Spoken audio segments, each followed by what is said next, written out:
Assalamualaikum warahmatullahi wabarakatuh. Qala al-musannifu rahimahullahu ta'ala wa nafa'ana bi'ulumihi fid dharaini amin. Bismillahirrahmanirrahim. Faslun fi ahkamil ariyati wa hiya bitasydidil ya'i fil asahhi ma'khudhatun min aro idza dhahaba.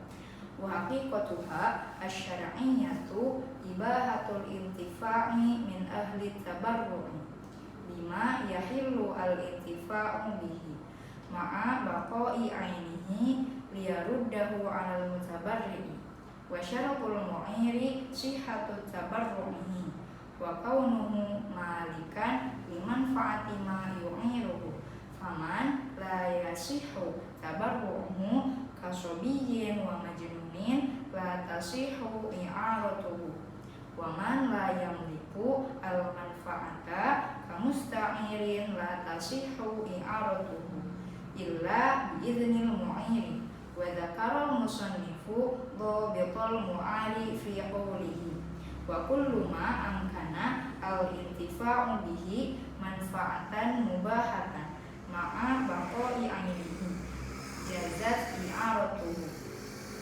fakharaja bimubahin alatul lahwi fala tasihhu i'aratuha wa bi baqa'i 'ainihi i'aratu syum'ati lil wuqudi fala tasihhu. Bismillahirrahmanirrahim. Dalam pasal ini musannif akan menjelaskan beberapa hukum-hukum arya. Apa itu arya? Arya adalah akad pinjam meminjam. Nah, rukunnya ada 4. Yang pertama mu'ir, kedua musta'ir, ketiga mu'ar, dan yang terakhir adalah segat. Mu'ir adalah orang yang meminjamkan, musta'ir orang yang menerima pinjaman, mu'ar barang yang dipinjamkan, dan segat adalah ungkapan yang menunjukkan untuk meminjam. Lafadz aryah ini dengan diberi tasydid huruf ya-nya, menurut pendapat qaul asoh itu adalah lafadz yang diambil dari ungkapan aro idza dhahaba, yang artinya sesuatu terbang ketika pergi. Maksudnya suatu barang ketika dipinjamkan maka barang tersebut akan pindah dari satu tempat ke tempat yang lain. Nah, itu definisi arya secara hukum etimologi. Adapun definisi arya secara hukum terminologi adalah bolehnya mengambil kemanfaatan dari orang yang ahli tabarru terhadap benda yang sah diambil kemanfaatannya secara hukum syara, serta keberadaan benda tersebut tetap utuh agar bisa dikembalikan ke orang yang ahli tabarru juga.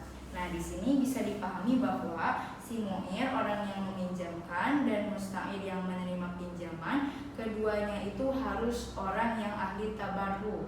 Mafhumnya, jika hanya salah satunya saja yang ahli tabarru, maka i'arah yang mereka lakukan hukumnya tidak sah. Selanjutnya, musannif akan menjelaskan pada syarat bagi mu'ir. Syaratnya itu ada 2. Yang pertama, dia itu harus sah tabarru'nya. Maksudnya dia itu harus orang yang telah baligh, mempunyai akal, dan bisa melakukan transaksi. Kemudian syarat yang kedua, dia itu harus berstatus memiliki pada kemanfaatan barang yang akan ia pinjamkan. Maksudnya adalah barang tersebut harus barang milik sendiri, bukan milik orang lain. Sehingga barang siapa yang tidak sah tabarru'nya seperti anak kecil dan orang gila, maka i'arah yang mereka lakukan hukumnya tidak sah. Dan orang yang tidak memiliki pada kemanfaatan barang yang akan ia pinjamkan seperti musta'ir, karena musta'ir itu hanya bisa memanfaatkannya saja tapi tidak untuk memilikinya. Jika dia meminjamkannya lagi kepada orang lain, maka i'arah yang musta'ir lakukan hukumnya tidak sah kecuali dia telah mendapat izin dari mu'ir. Selanjutnya, musannif akan menjelaskan pada batasan benda yang boleh dipinjamkan dalam ucapannya.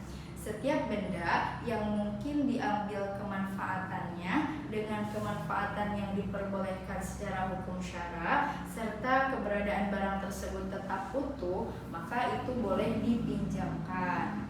Sehingga mengecualikan dengan ungkapan mubah, yakni boleh mengecualikan meminjamkan alat musik, sehingga i'arah pada benda tersebut hukumnya tidak sah.